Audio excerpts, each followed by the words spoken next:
Hi everybody, Robert Dyer, and welcome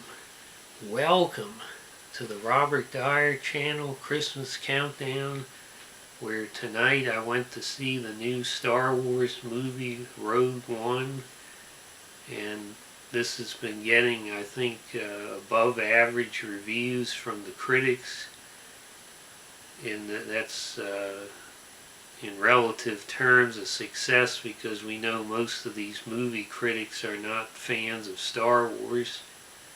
Now, I had seen one or two things go by in my Facebook feed earlier on Thursday night, I guess, of some people who were saying this was terrible, worst Star Wars ever. So I wasn't exactly sure what to expect going in, even though I thought the trailers looked good. Now, for those who have been frozen in carbonite for the last 3 years, this is a new set of characters for the most part, but there are about 5 characters from the original trilogy who appear in this movie one way or another. I'm not going to spoil that, except you know that Darth Vader is one of them from the previews, and I'll get to that later. But this is basically the story of Galen Erso and more importantly his daughter Jyn Erso, who is separated from her parents at the beginning of the movie, which is a little too close initially to the Force Awakens story, I think, for many people.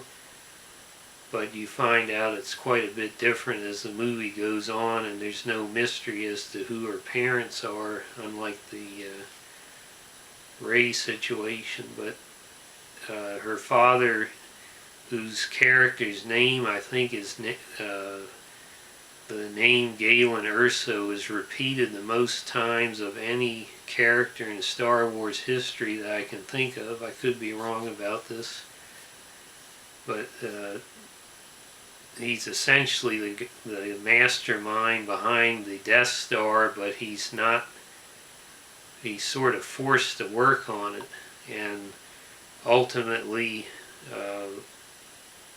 while he has worked on it to protect his family, he ultimately is attempting to deliver a message to the rebellion about how to destroy the Death Star, which sort of clears up the age-old mystery about why it was such a simple flaw in the Death Star. We meet Jyn Erso about 15 years later after the start of the movie, and there is now a plan to use her as the rebellion thinks that they can then get to her father and pull together this plan they have to find a way to destroy the Death Star. And Jyn Erso is played by Felicity Jones, who some of us who like the Amazing Spider-Man movies had been hoping to see playing the Black Cat in the third of that trilogy, which never happened, of course, but now she does get a blockbuster movie with this franchise, and she does a very good job, as do many of these actors who these characters were meeting for the first time, and just in this one movie you are going to care about many of these characters by the end. A couple of other ones that really stand out, one of them is the robot K2, who I think in terms of his dialogue and timing and everything is actually better than C-3PO. I think he's going to be, I wouldn't say a cult character, but one that is going to have his own place in the whole Star Wars universe. And another character that really stood out was Chirrut Imwe. I don't know how you pronounce it, but he's sort of he's almost like a Jedi, but he's not, but he has a strong belief in the Force, and he really plays a central role in sort of interacting with the characters who have different motives on this mission. And the Force seems to play an important part in this movie because there are not really Jedi in this movie, but there are many characters who have a great belief in the Force, and at critical moments in the movie they will call on it. Obviously Chirrut is very much a believer in the Force. It gets him through many a tight spot in the action scenes and is sort of an inspiring figure for everybody else around him. And there's also a pendant that Jyn has that was given to her by her mother, I believe, in the beginning. And she tells her at that moment, reminds her about the Force, and later in the movie, when there's a critical moment in the action, she pulls that out and gave an indication that she was trusting in the Force at that moment. And that's different from the ordinary non-Jedi characters in many of the other movies. Don't have quite that devotion to the Force. So I think that was notable.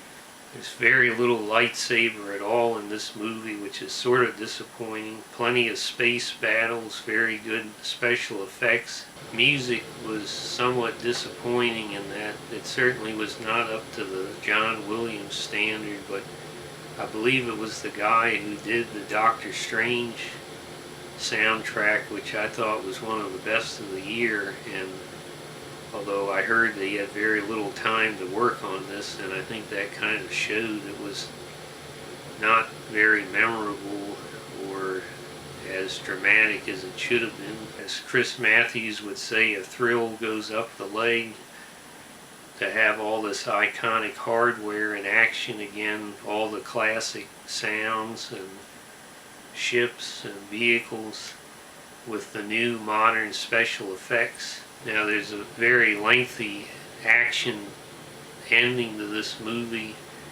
and then it seems like it's going to be a not very satisfying conclusion, but then ultimately the final scene is a real payoff. After you see this movie, you'll understand that this is even more of a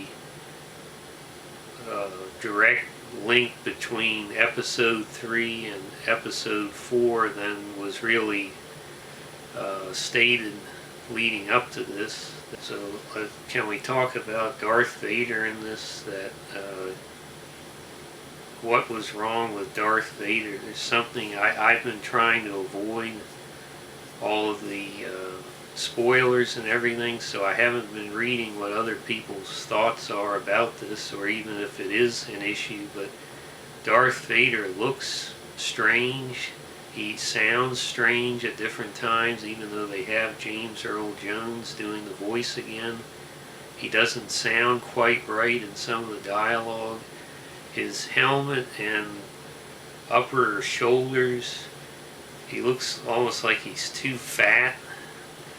There's something wrong there. It's like you could probably buy for like $800 a better Vader helmet and suit than what whoever this imposter is that's got on this movie. So the Darth Vader was a little bit of a letdown, even though he has a couple of great moments in this, particularly when he's in action. That was a little bit of a letdown. I don't know what this cosplay Darth Vader is. How that was that a budget issue with this huge budget movie? And one other odd thing is I noticed that my favorite scene from the trailers was when Jyn was running out on some kind of a platform, which there is a platform like this in the movie, and then there was a TIE fighter that came up in front of her, and by my recollection, I don't remember seeing that in the movie. It was like a fake scene, or it was cut out, but overall I would say there's very good acting in this, a great cast, a lot of new characters that will be memorable, I think, for many years to come. There may be a little bit of the magic that was in the original trilogy and to some extent in The Force Awakens, but overall, if this is indicative of the quality that will be in these standalone Star Wars movies, I think they're going to be very entertaining. So I would say this is definitely a must-see, whether you are a Star Wars fan or just looking for a good movie. I thought it was very well done, and there were a couple of issues, as I said, but overall I'm going to go ahead and give this a very solid 4 stars, one of the top movies of the year. So I hope you like this video, share it with your friends, please subscribe, and I'll see you next time on this Christmas countdown. Bye everybody.